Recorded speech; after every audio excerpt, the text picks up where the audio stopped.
Okay. Welcome, everyone. Welcome to this webinar by SOA Software.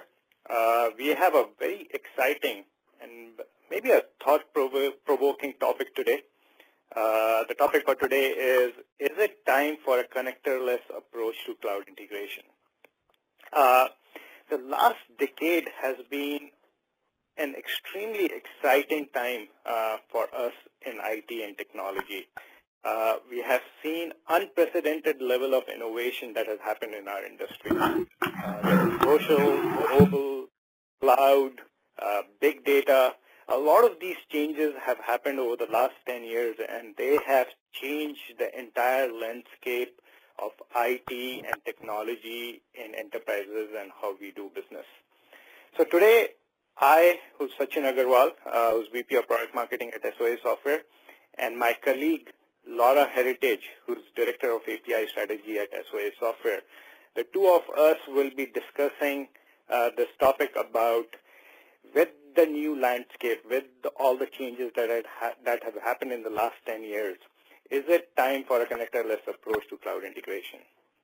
At the same time, we will be recording this webcast, so we will send out an email later with details as to how you can replay this webcast or webinar. There will be a Q&A towards the end of this webinar, but if you have any questions, there's a chat window, there's an online chat window. Please do place your questions in the chat window, and either me or Laura will take our time and answer those questions. Before we jump on to our topic, a couple of more housekeeping things. One is, we at SOA Software, we have done a lot of webinars around API and SOA governance and API best practices and cloud integration over the last 1 or 2 years. You can find most of these on our YouTube channel. The URL is up here, which is youtube.com/SOA Software. Please do go over here and watch our webinars in the past, and this one also will be recorded and posted here. The slides will also be made available. We usually post all our slides in slideshare.net/SOA_software. So please go here and find the slides for today, as well as our past webinars on SlideShare. The slides for today are not yet posted, but they'll be posted in about a week's time. Also, you can go and find a lot of rich resources around APIs and SOA and best practices in our resource center, SOA Software Resource Center, which you can find at resource.soa.com. All the webinar recordings are again there in our resource center. And also, please follow us on Facebook, Twitter, and LinkedIn, and the respective channels are given over here. So now jumping back into the topic for today. And I'll be quickly going through a couple of trends that we have seen over the last 5 to 10 years. And some of these numbers, like 70% of US population now owns smartphones. Some of these numbers on the surface, you might have seen them at least a lot of times. I mean, these numbers are kind of quite obvious. They have been flashed in various presentations and reports. What's important is not the number itself, which is 70% or various numbers, similar numbers that you might have seen that are using smartphone, but the implication of these trends. What this means is that mobile usage is going up significantly. Most users, your customers, your employees, your partners, are now interacting through mobile phones. That means, one, the number of mobile apps is increasing significantly. What that also means is that you need to now start making your data that's sitting inside your applications, your enterprise applications or your databases or your services, you need to make them available for consumption within these mobile phones. And to developers who are developing these mobile apps, whether they are internal employees or your partners or external developers, you need to start thinking about how to make that data or how to make these services available to the folks that are developing these mobile applications. Similarly, they're estimated to be 150 billion connected devices by 2020. Again, these you'll see varying degrees of These numbers, some reports even say 300 billion, but the importance is not of the number. It's the magnitude of this number. There's a lot of sensors, whether they're wearable or sensors inside your homes or cars or industrial sensors, sensors that are sitting in heavy equipment or aircrafts or airports. And again, there's a lot of data that these sensors are collecting. They need access to some information that might be sitting inside your enterprise or your applications or your cloud applications, and they might be posting data into these cloud applications. A lot of times, it might not be your own sensor. It might be just your application that is feeding into a sensor that's developed by a third party, or they might be collecting data streams from multiple different applications. So how do you make that available in the coming few years as more and more sensors become available? This one is actually quite obvious, which is SaaS usage has our software as a service applications has leapt ahead. In 2011, any typical enterprise only had 13% of the footprint were SaaS applications. That jumped to around 72% in 2014, and it's still growing at a significant rate. So a lot of applications now are either SaaS-based or in cloud within any typical enterprise. So what it has led into all of these trends is into what's known as digital transformation within enterprises. Most or almost all, I would say, enterprises are going through a digital transformation. And what's digital? I mean, what's the new digital business? What is it, or what's driving it? And there are three factors that are driving digital transformation. The first one is customers are becoming increasingly wired through new digital touchpoints. These digital touchpoints could be mobile phones, it could be IoT devices, sensors, wearables, desktops, browsers, but rather than someone walking through a brick and mortar store or walking into your office, transactions between you and your customers or your partners are happening through a digital medium. So that's the first one. The second is because of this, digital transformation is driving new and innovative business models. There are new business models that have propped up because of all of this. A few examples is Uber. All of you probably know about Uber. It's revolutionizing and disrupting the traditional taxi industry. But just through a mobile app, you can hail a taxi, you can call an Uber, and the payment is also done seamlessly through that app. Airbnb is a similar example in the hotel industry, how it's disrupting the hotel industry. And Netflix is a similar example, how it has disrupted the traditional broadcast, the TV broadcast medium. So it's driving, and you can see similar examples all across. I don't think any industry is left untouched. And then finally, these digital systems, there's so many digital systems, applications, that you need to integrate data between all of these. So the integrated digital ecosystems are evolving. And the data that's flowing between all these applications and the consumer of these applications, which is your customers, partners, and employees, there's so much data that's available now that you can derive a lot more intelligence if you go and analyze this data. So why is all of this important? And let's come back to our topic, which is it time for connectorless integration? So that, if you look at the new enterprise, it is quite fragmented. If you look at an enterprise that existed about 5 to 10 years ago, you can see something that's below the red line, which kind of indicates the firewall. A typical enterprise maybe 10 years ago looked like something like this. I mean, they had a bunch of database or data repositories. They had some services. They might be standard-based services or SOAP services, but a bunch of services. A few package applications, maybe from SAP, Oracle, IBM, or other handful vendors. And then, obviously, some homegrown custom apps that the IT might have developed.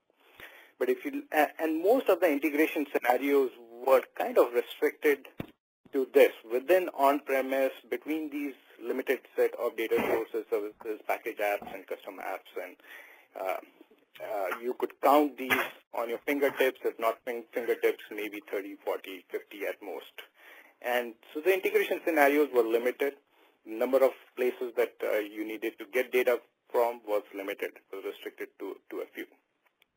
But if you look at how the new enterprise looks, and you got to look above the red line, is first is there's a lot of cloud app platforms. So a lot of custom development has now moved to the cloud, like AWS. You might be coming up with new applications in Pivotal or Salesforce or Google Cloud Engine or something similar. So there's a lot of these new applications that are coming in the cloud. SaaS applications, your enterprise might have gone ahead and signed up to a lot of different kind of SaaS applications. And typical estimates for a reasonable size enterprise, the number of cloud services that a typical enterprise might be using varies from anywhere from 300 to 800, again, a varying degree of applications and estimates that different analysts have, but it's up to 300 to 500 cloud services that any typical enterprise might have. And these SaaS applications could be like online document repositories like Box or Dropbox, or your Salesforce, Workday, NetSuite, Marketo, your expense management systems, travel systems like Concur, Facebook. So there's a lot of those applications. And then finally, all of this is being accessed through mobile apps and IoT apps or connected cars. So you need to make the data streams and data from these applications available to mobile apps and IoT devices. So the new enterprise is very different. I mean, as you see, there's a lot more applications, and the integration scenarios are far more than the few that were there in the traditional enterprise. So in this changing landscape, if you see the number of applications are so high, are you still stuck with a decade-old ESB, which was, if I might say, I mean, ESB evolved somewhere around late 90s or early 2000s, it's the time. And it was essentially the time when there were really a handful of applications within the enterprise. And ESB served their purpose. It's a great architecture. It served their purpose then when there were a limited set of applications. But given the number of applications that any enterprise has today, are you still stuck with that ESB? So it kind of raises a question as to you probably need something else that can integrate into all these new kind of applications that are popping up. So the limitations of the traditional integration approaches or ESB-based approaches, there's three basic limitations as I see it. The first one is ESBs are too heavyweight. If you want to run through a specific integration scenario between two applications or multiple applications, and if you're implementing it using a traditional ESB, it takes a lot of development effort, testing effort, and usual implementation cycles run from anywhere from 3 to 6 months. So it takes a lot of time. And in today's world, where the digital enterprise, business doesn't have the appetite to wait for that long. I mean, they want stuff done in 15 days or 20 days at most. I mean, nobody wants to wait for 3 to 6 months before a typical integration scenario can be implemented for them. The second thing is a word of caution. So you see a lot of cloud integration solutions that are available now. And you just need to be cautious about how they have been built. A lot of them are essentially the same ESB-based architecture, which has been just hosted on the cloud. So the same traditional limitations that you have with the ESB still exist with them. They might come up with a slightly prettier user experience, but they're still kind of the same. So you just need to be cautious and kind of take a second look at what you're kind of taking on. And the last one and the most important one is most of the ESBs are based on proprietary connectors. And by proprietary connectors, I mean ESBs come with connectors to specific applications like Oracle or SAP. But these connectors are proprietary in the sense that if you take a connector that works with a specific ESB And if you have bought another ESB, that connector will stop working, will not work with another ESB architecture. It's proprietary. It's tied to a specific ESB.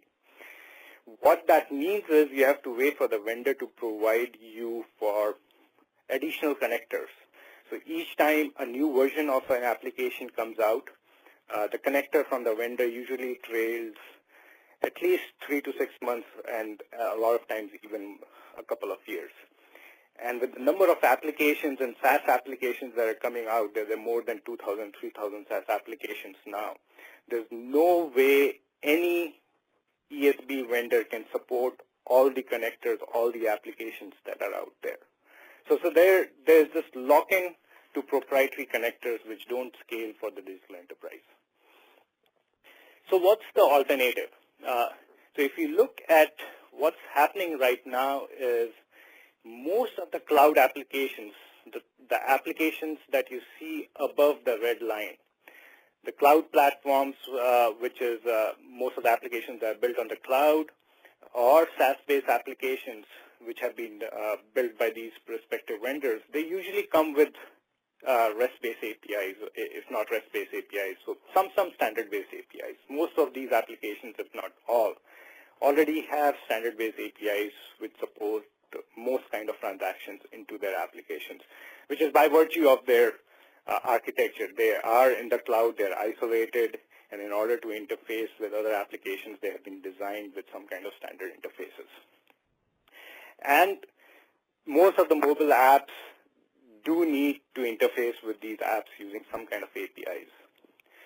If you look below the line, which is your traditional apps, what resides within your enterprise, within on-premise, for most databases or data repositories and services, there are standard-based adapters or standard-based APIs to SQL, SQL stores, or NoSQL, big data tables, file adapters, SOAP, FTP. So most of them, actually, you can find standard-based APIs. A lot of the new databases like MongoDB, all these, they already come with standard-based APIs. So you have a standard-based API for those. And a lot of these packaged apps and customs apps, you might have had a SOAP-based initiative or a SOA initiative, or you might already have an ESB that's front-ending some of these apps. So you might have some kind of a service interface already available, standard-based service interface that's available to these applications. So what I'm trying to kind of say is most applications now have standard-based APIs. The proprietary connectors for the ESBs were required about a decade or more than a decade ago because most of those applications didn't have any standard-based APIs. So the connector was a proprietary connector some of these ESB vendors built, which went into directly the data source. They knew the data schema, and they would build an interface or a connector that would pull data out. The need for those proprietary connectors or those intrusive connectors is kind of not required in the current scenarios. So what do you do when all these APIs are available? So what you can do is you can take a connector-less integration approach, and you can build what we call open API hooks. And what open API hooks look like is essentially what you do is you take up an API to a specific application that already exists. And most applications in today's world, most cloud-based applications and standard-based repositories and standard-based services already have an API. Select the binding, and so the binding is just a protocol. So you select the binding. The most important thing after that is you configure the policies. And these policies are essentially security policies, which is who can access it, so authentication and authorization, what kind of authentication or authorization it is it a lab-based, is it OAuth, OpenID Connect, depending upon whatever scheme, authentication or authorization scheme that specific API supports. And also what kind of access do you want to allow from an API perspective, which is do you want the API to integrate with a cloud-based application, how many times do you want, what kind of application, so you can build all kind of policies. And all of this is just configuration. So configure policy, again, no code.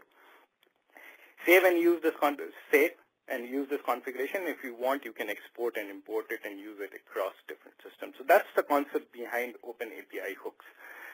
A little bit more detail, like if you see what API hooks is all about, it's a combination of interface, the binding, which is a protocol. So take a API, take the protocol specific to that binding, and the policy. And these policy is extremely, extremely important, which most current ESB vendors might be missing. I wouldn't say universally, but the policy aspect, the security aspect, which is who can access, who cannot access, just not the authentication authorization aspect, but more about what time of the day or how many calls or which data can be accessed or which cannot be accessed. So all those kind of fine-grained policies, because the number of integration scenarios now are not limited to 10, 20, or 30. You have more than 500, 600 applications, so you need to kind of decide that, okay, you can use the same API hook, but how can you define fine-grained policies on those type of integration scenarios?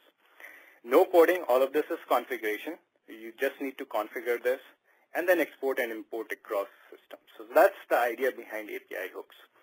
So what I'll do is I'll pass on now to my colleague, Laura, and she will actually walk you through a demo and show you how the real concept behind these open API hooks.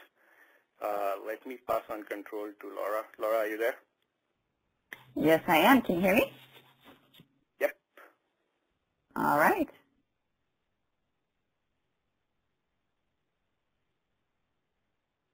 Okay, so I'm now presenter. Sachin, can you see me advancing the slides? Okay. Yep. Okay, great. All right, before we get on to the demo, I'm going to set the demo up. This slide used to build, but I'm just displaying it all. So what we have is, let's pretend you're a company, and for your company, you have a trial on a website.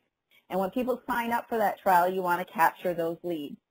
With those leads, you want to put them into Salesforce so your sales team can have access to them right away. You also want to put them into a email campaign system such as Mailgun, so that that's readily available. And then you also have an on-premise proprietary, lead generating database that you like to put your information into as well. But before you do any of that, you need to validate. You want to validate the street address using an external service called Smarty Street. And you also want to validate that the email address is valid. And Mailgun offers a service to validate emails. So when the user goes and signs up on your free trial on your website, their address gets validated. If the street address is not validated, you're going to return invalid to them and ask for more information. If it is, and you're going to post that information into a Mongo database, because you're going to keep track of all of your invalid requests. If it is valid, you're going to go validate the email address. If that's invalid, you're going to do the same thing, return a message, and then also post that to your Mongo database for an invalid lead. And then finally, if everything is valid and works, you're going to post it to Salesforce. You're going to get the Salesforce ID, because that's how you're going to link this particular lead from your Salesforce to your email Mailgun campaigns and into your Mongo database. And you're going to do this all through orchestration with API hooks. Now, let's say you have more than one system that you have the same flow that you need to do. So maybe you can do this. Maybe your sales rep has a mobile app and they're capturing a lead, and not only do you want to put that lead in Salesforce, but you want to put it in your MongoDB and Mailgun. So what we're going to do is we're going to create an integration, a cloud integration, and we're going to expose that integration as an API so that you can use it in several different places and not just one place. We'll do it as a RESTful API. So this is basically what it looks like here. We've got 4 APIs, Smarty Street, Salesforce, Mailgun, and Mongo. What we've done from SOA Software's perspective, we've described those APIs using RAML and imported the RAML into our cloud integration gateway, applied the securities, and basically created API hooks for those. And then for common patterns and things that we want to do between, for Salesforce and Smarty Street and so forth, we have a set of processes and scripting templates that are readily available that you can orchestrate to make them do what you want through a configuration, not coding approach. All of these, like Sachin said, are open API hooks. So they're not closed box proprietary things. You can open them up, take a look at them, fork a project, and change it if you need to make changes to it and it doesn't work exactly the way you need them to work. So you don't have to wait for dev releases in order to get changes that you need to be made to connect to your favorite solution, because APIs are available. We provide the hooks and templates to make it a connector-less approach to integration. So here's what we see is I orchestrated these 4 services together to become up with my trial leads API. So from a cell phone, a sales rep can enter a lead. It'll go into Salesforce. First, it'll validate if it's good, if the information is correct. Then it'll go into Salesforce. It'll go into Mailgun, and it'll go into Mongo. Now, let's say you have a different scenario. Okay. Let's say you entered something into Salesforce. You entered a lead into Salesforce, but you still need to get it into Mailgun and Mongo. What you can do is you can expose another integration as an API, and it's really just removing, reorchestrating those existing API hooks into where you want the information to flow. And so we can create a Salesforce trigger that calls the API so that when a contact is entered into Salesforce, the integration API is triggered, the information moves from Salesforce to Mailgun and to Mongo, just through easy configuration. All right, so let's take a look. I'm going to share my screen if I remember how to do that.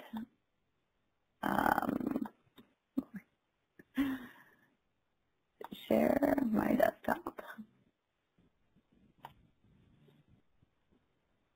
All right, so hopefully now you are seeing my desktop. And what we're going to do is we're going to take a look at Policy Manager is really the, it's a place that manages all of these integrations. It manages the API hooks, the processes, and the scripts that you use to do the orchestration. It's where you do it.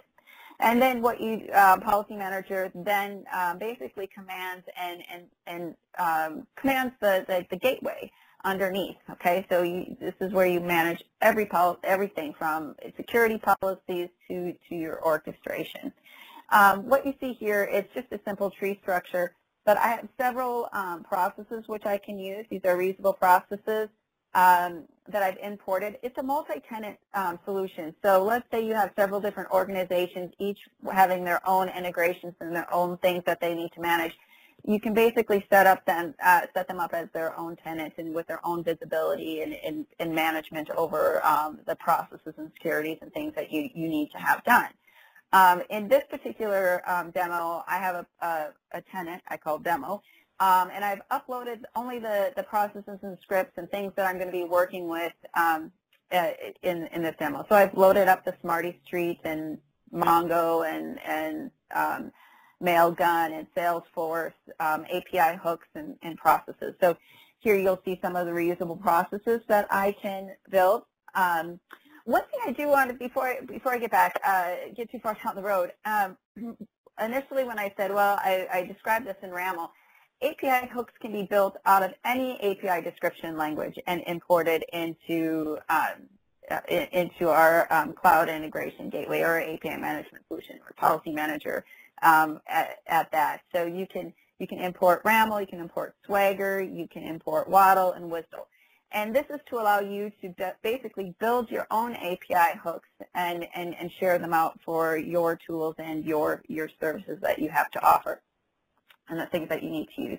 So again, here are the processes. These are the processes that reusable processes that I'm going to be using. I am not using that many scripts, but I wanted to put a script in there to show that you can do things like these are simple scripts to map to an SAP application or things that you want to do. There are a set of services. Here you can see I've got, here's an integration API that we'll take a look at. This is lead sync. This is going to do the sync from Salesforce with the Salesforce trigger to push stuff to Mailgun and our MongoDB as stuff gets entered into Salesforce. I've got my Mailgun API. I've got another MongoDB. I had a couple Mongo REST APIs that I was playing around and using. I ended up using Crest. There is the Salesforce APIs, Smarty Street, and so forth. But here's the API that I really want to dig in and look at. So we're going to look at our post lead, okay?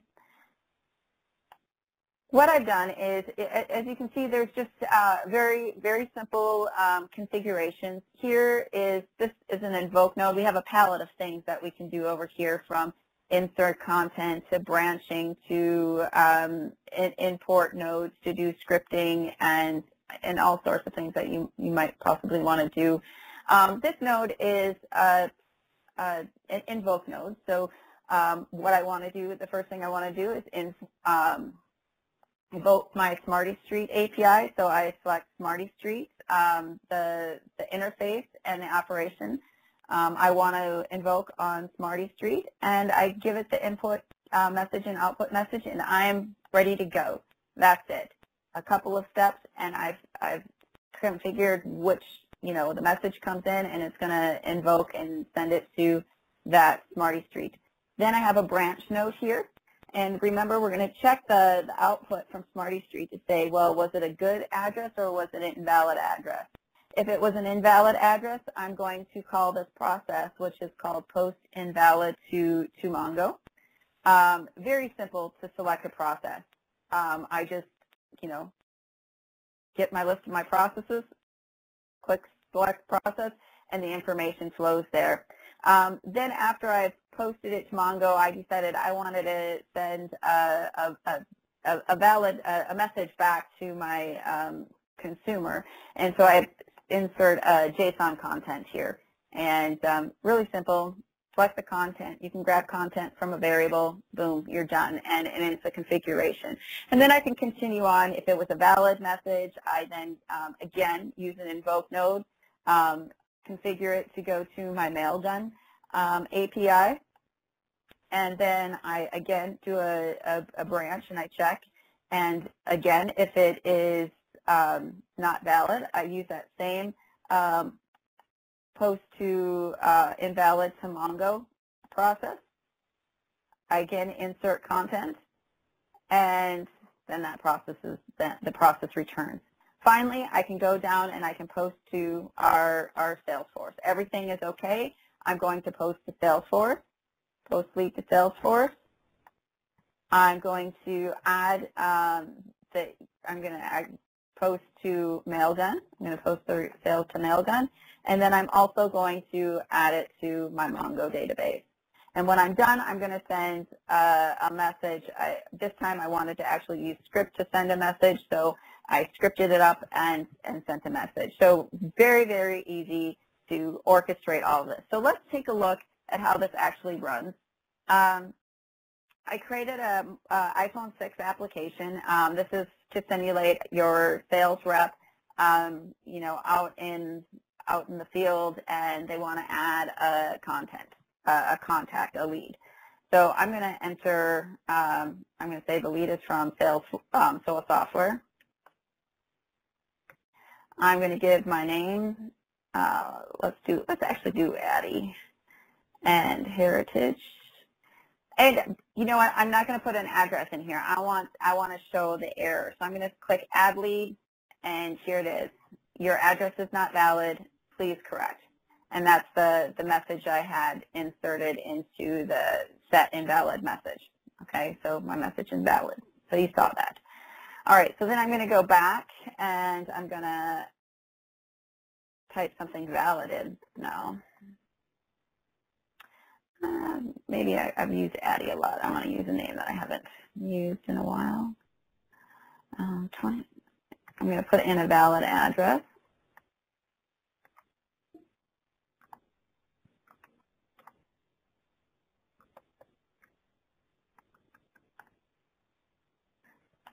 I'm not going to check. I'm sure you believe me that I'm not going to check the invalid of the email to save time, but it returns, you know, your email address is not valid if it was actually I'm going to do if it's not valid. So what's going to happen is it's going through, it's posting to Salesforce, it's posting to Mailgun, and it posted to my Mongo database, and when it was done, it added it to my list. So this is now a successful lead within my system. Okay, and I can come here, and let's look at our Salesforce. We're going to see there Rose is added to my Salesforce account. I'm going to go to my Mailgun, and I'm going to refresh to see what my email campaign list looks like. And Rose is down there as well. And finally, here is my Mongo database. I just printed it out in the JavaScript or JSON. So he's right there. All right, so that basically shows you that whole flow, right? Using processes and the API hooks, very little coding. Now we want to go up and we want to look at the second scenario, okay? I'm going to leave this palette and I'm going to go to, this is my integration where I move leads that come into Salesforce, go into Mailgun. I'm basically using the same processes and services I used before. I just reorchestrated them. When the lead comes in, it goes. Actually, I'm gonna invoke this first. Okay, so I made a. This is Postman here, and what I'm doing is I'm going to invoke that integration that I created to move information from Salesforce into Mongo when the information is entered into Salesforce first. And I'm going to. I already have a.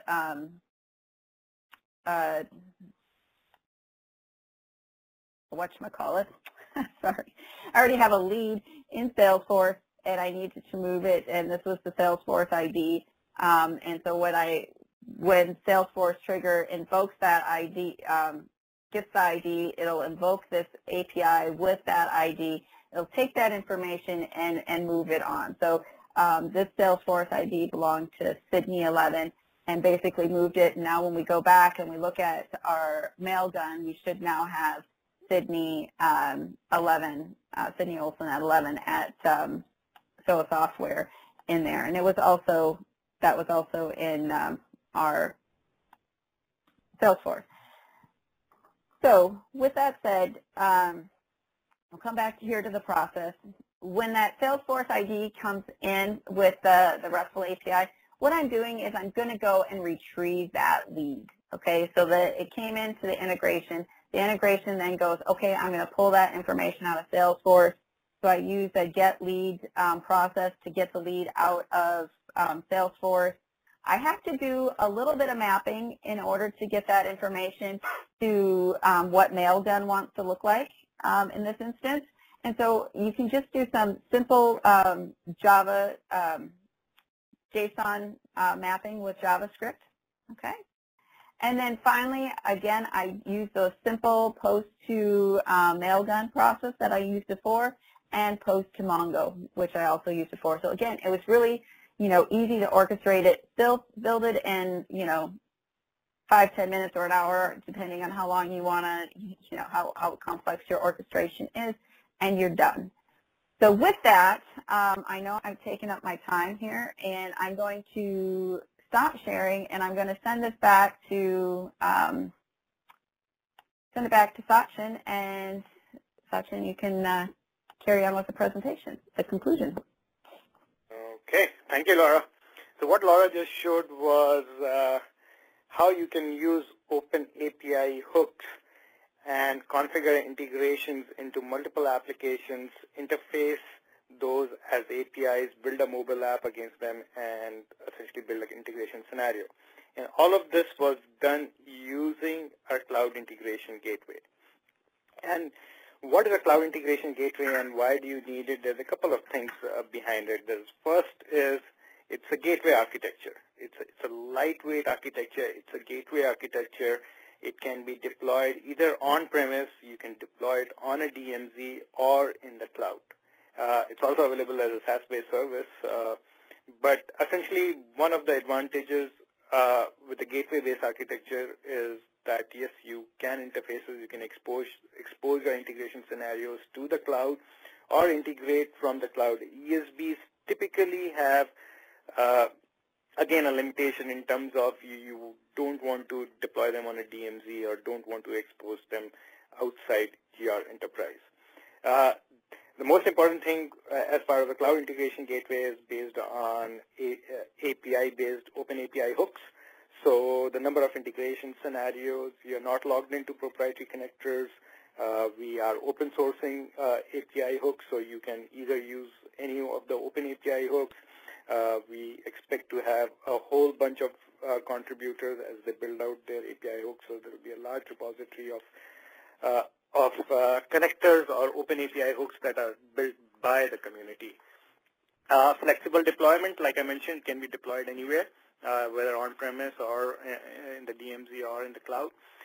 It has declarative security policies, which is one of the important aspects of any integration scenario, is not only defined authentication authorization security policies to support different authentication authorization schemes, but also define what kind of data integration scenarios are supported. You might want to support more high-level transactions between two applications like Salesforce and Marketo, but between a mobile app you might want to throttle the number of integration scenarios or the number of data inputs that a mobile apps can do, maybe limited to 100 or 200 or 1,000, whatever your scenario is. But being able to define that fine level grained security and operational policies. What we have built into our gateway that kind of makes it more like an integration gateway is a rich set of orchestration and transformation capabilities. What Laura just showed you in terms of a policy manager, our policy engine, process orchestrator, data mapper. So you can build out very, very complex integration scenarios just by drag and drop and a little bit of scripting, but no coding. Publish these as APIs. A lot of your integration scenarios are providing a set of integrated applications or integrated data streams from these applications to other developers who might be building these mobile apps or who might be building these IoT devices or building applications for these IoT devices. And what the Cloud Integration Gateway along with its API portal allows you is to take these integration scenarios and publish them as APIs rather than layering another API management solution on top of your ESB. Again, no IDs, no Eclipse plugins, and you have data and policy governance built into it. So if you can look at what we kind of think about integration redefined is you have cloud integration, a cloud integration gateway or a gateway artifact in the middle that interfaces with all your applications, whether they're cloud-based applications like Box, Pivotal, Amazon, or Salesforce, your on-premise applications like Oracle, IBM, and SAP, your existing services, and even you can layer the gateway on top of your ESB. So you don't need to, it doesn't invalidate your ESBs. Your ESBs are probably there, that they're working fine for your existing integration scenarios, but layer a cloud integration gateway on top of it, and then expose all these integration scenarios, orchestrate between all these applications, and expose them as APIs, whether they're public APIs, B2B APIs, or internal APIs, and build apps against them, whether they're mobile apps or IoT apps, or make these available to other external developers. So that's the whole kind of concept behind an agile, lightweight, connectorless integration gateway. So that's essentially what we had today about our connectorless integration approach. Again, a little bit about SOA Software. We've been around for more than 10 years. We have a complete digital business platform. It includes an API management system in order to kind of publish APIs, market APIs, monitor and monetize your APIs, and secure your APIs. A complete security solution built around it. Cloud integration, what we just talked about today, which is the Cloud Integration Gateway. and a very powerful analytics engine, both from an operational perspective as well as business perspective, to analyze all the data flow that's happening between the developers and all the different applications, whether they're API management scenarios or cloud integration scenarios. So with that, what I will do is we'll open it up for Q&A. Again, this is a list of resources where you can see all our past webcasts or webinars. This webinar is also getting recorded. So once the recording is available, we'll send out an email to all the attendees and you can replay it. And with that, we'll open it for Q&A.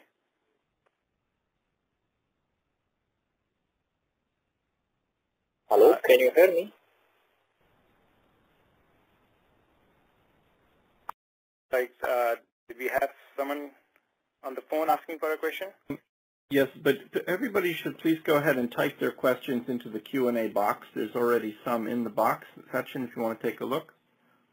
Okay.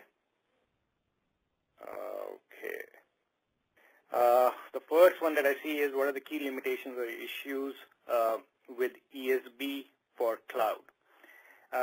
I think there are two limitations. There might be more. I mean, there are two limitations that I see for ESBs for the cloud. One is the whole concept around proprietary connectors. I think with the cloud and the number of integration scenarios and SaaS-based applications that are there in the cloud, the proprietary connector approach just doesn't scale. I mean, the number of integration scenarios are far more than what a proprietary connector-based approach can support. The second one is a little bit more architectural, which is an ESB cannot be deployed on a DMZ.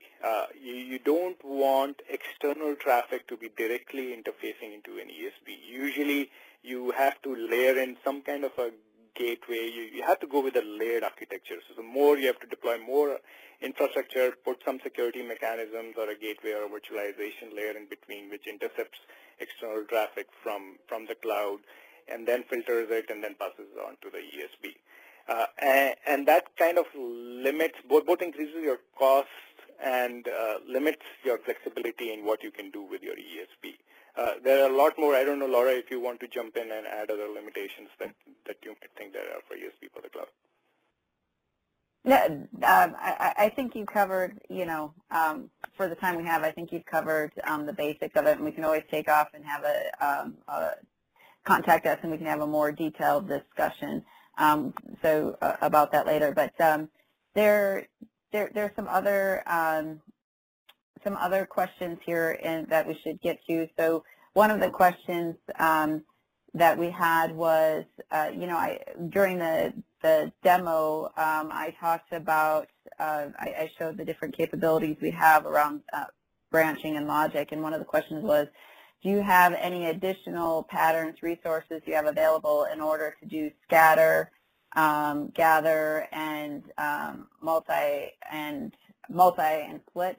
At this time, we cannot do scatter and gather in the cloud integration gateway, but that is a requirement that we're working on going forward, along with the multi-split.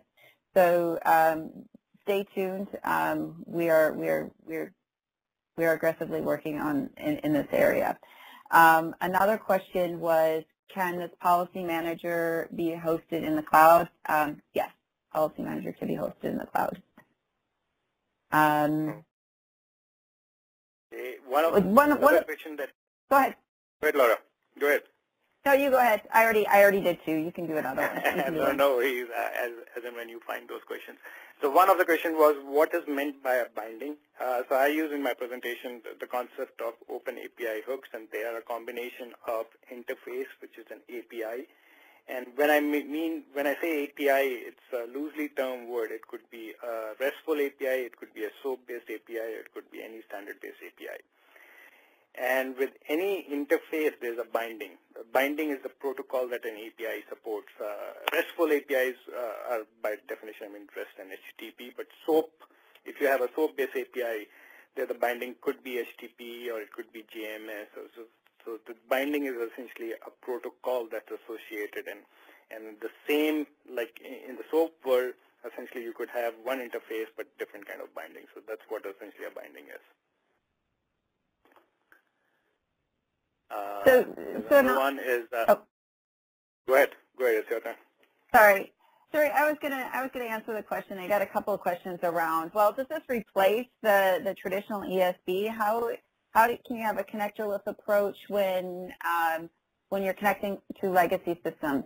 It's not going to replace 100% of your ESB. You're still going to have your ESB, the ESBs that exist in your enterprise to do, heavy lifting, message transformation, heavy lifting, connecting to things, to proprietary, legacy things that do not have APIs available. Yeah, you're still going to be using your traditional, heavy lifting ESBs, but those traditional heavy lifting ESBs will most likely expose the capabilities that you have in your back end as APIs to be consumed and orchestrated in other scenarios.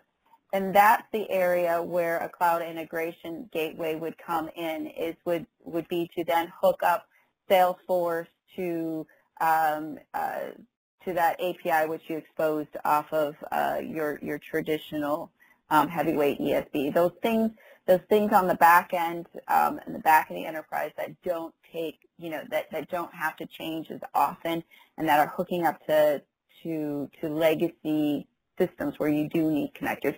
I mean, Sachin, do you want to comment on that?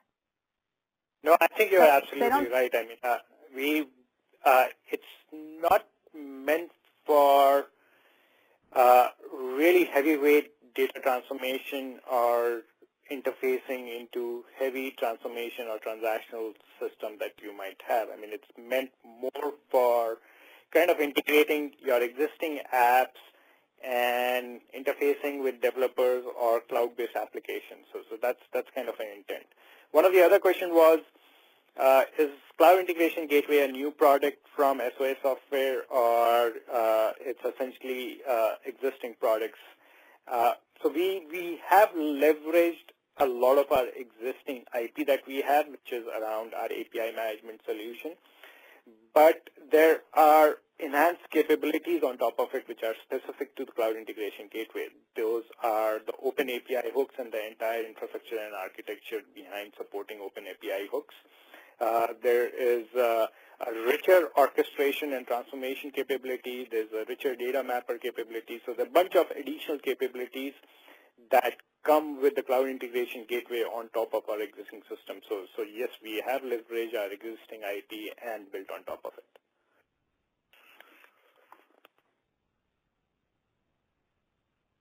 So I think we can take one or two more questions. We have time for one or two more. Laura, do you want to take those? And then after that, we will just answer them offline. Sure. One of them is, can you please comment, Rhea, of API contract and rate limits and throttling? SOA Software Solution does provide for you to specify contracts, or if you want to call them product offerings, around the APIs. It allows you to specify all sorts of rate limiting for data and transactions, and allow you to do throttling. We provide a very, very rich set of security policies and, the transformation of tokens and so forth, all through a configuration, not coding approach. Really allows you to manage your security at an enterprise level and apply consistent security across all of your APIs. The other question I was going to answer quickly is, what are the steps to get an API hook built? It depends on what API you're hooking up with. If the API you want to hook up with already has a Swagger definition, Waddle, WSDL, or RAML definition, that step is done. You simply import that up into the policy manager. Then you go ahead and you can start applying the policies that are required in order to invoke that API. So, for example, if it has, if it requires OAuth, two-legged OAuth, if it requires basic auth, and so forth, and you get that stuff all configured so that when you get to the point where you want to start doing some orchestration, you can start doing orchestration. So there's the hook for how you actually start invoking the API, and then you can start building templates and reusable processes for how you can use that particular API in several different scenarios. And then all of this is packaged up, which you can then export out of Policy Manager, and somebody else can import it and begin using it, or you can just reuse it within your enterprise as well if you have several different installations or tenants that want to be completely isolated and so forth. So that's a long-winded answer. Back to you, Sachin. No, I think, thanks, Laura. So I think we're running to the top of the hour. We've run out of all the time that we have for today, but there's still a lot of questions that we have not answered. So what we will do is we usually blog about the Q&A that we get. So we'll post a blog around all the Q&A and send a link to the blog along with the recording, the webinar recording.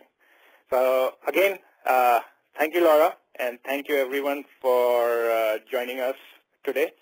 And with this, I think we will bring this to an end. Thanks, everyone. Thank you.